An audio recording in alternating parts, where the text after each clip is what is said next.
Le maquillage a pris une importance incroyable dans notre quotidien.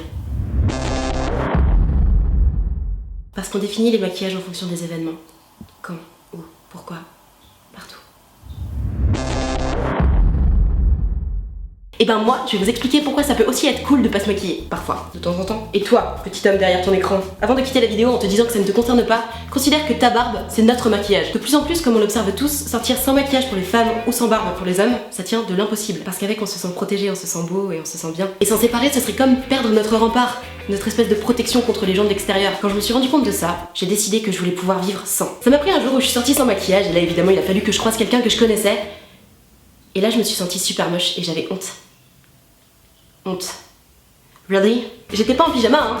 J'étais juste pas maquillée. C'est là que je me suis rendu compte que j'avais un sérieux problème avec moi-même. Si ne plus avoir un trait d'eyeliner au-dessus des yeux me laissait me sentir moche, c'est que c'était pas normal. C'est pas qu'il fallait à tout prix que j'arrête de me maquiller, c'est seulement que je me suis rendu compte que j'utilisais le maquillage pour modifier mon visage, et plus seulement pour le sublimer. Alors j'ai décidé d'assumer ma tête sans maquillage. Parce que c'est une vraie prison de pas s'aimer ou s'assumer tel qu'on est. Pour arriver à ça, j'ai commencé par faire des snaps sans maquillage. Parce que les snaps, ça disparaît vite. Et puis j'ai posté 2-3 photos Instagram sans maquillage. Puis j'ai fait des petites apparitions dans mes vidéos sans maquillage. Et là j'y suis.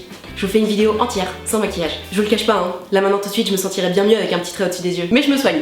Je résiste. Et je peux vous le dire, c'est carrément chouette d'aussi savoir se sentir bien avec sa tête au naturel. Déjà parce que si jamais t'as pas le temps de te préparer, c'est toujours ça de gagner. Et en plus, entre nous, je connais pas énormément de mecs qui kiffent spécialement les fat couches de fond de teint. Je ne vous parle surtout pas de cracher sur le maquillage et sur celles qui en mettent. Moi-même j'en mets tous les jours. Et j'ai aucun problème avec ça. Je dis juste que être capable de s'autoriser un tout petit peu plus de naturel quelquefois et savoir l'assumer, ça peut être vraiment joli. Alors mesdemoiselles, prônons le naturel. Et soyez fiers de laisser reposer vos tubes de maquillage de temps en temps. C'est pas une preuve de laisser aller. S'assumer au naturel, c'est tellement séduisant. Et les mecs, tout ce que je viens de dire, vous pouvez l'appliquer à votre barbe. C'est pas parce que c'est naturel que c'est pas pareil. Vous vous cachez derrière votre barbe. Point. Alors comme nous avec le maquillage, vivre avec, c'est d'accord. Mais savoir l'enlever de temps en temps, c'est nécessaire. Pour en revenir à l'apparence réelle, en vrai il y a plein de choses géniales qui sont en route. Si de plus en plus de femmes, de jeunes femmes ou d'adolescentes apprennent à s'assumer au naturel, ça va forcément avoir de vraies répercussions sur tout le reste. Prenez Kate Winslet, la meuf de Titanic. Elle a signé un contrat avec L'Oréal à condition qu'aucune de ses photos ne soit retouchée via Photoshop. C'est pas une super avancée de malade? Imaginez seulement si tous les mannequins,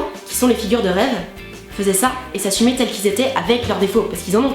Les couvertures des magazines ressembleraient à des femmes qui existent pour de vrai et pas à des poupées Barbie à qui on aurait allongé les jambes ou le cou ou que sais-je. Et il y aurait tellement moins de gens complexés, donc tellement moins de gens frustrés. Et ça peut même commencer par ça, assumer un snap, une photo Instagram, une vidéo sans maquillage et le revendiquer. Être fier de s'assumer, c'est le début du voyage. Et pour te donner du courage, tu peux même t'abonner. Je vous aime.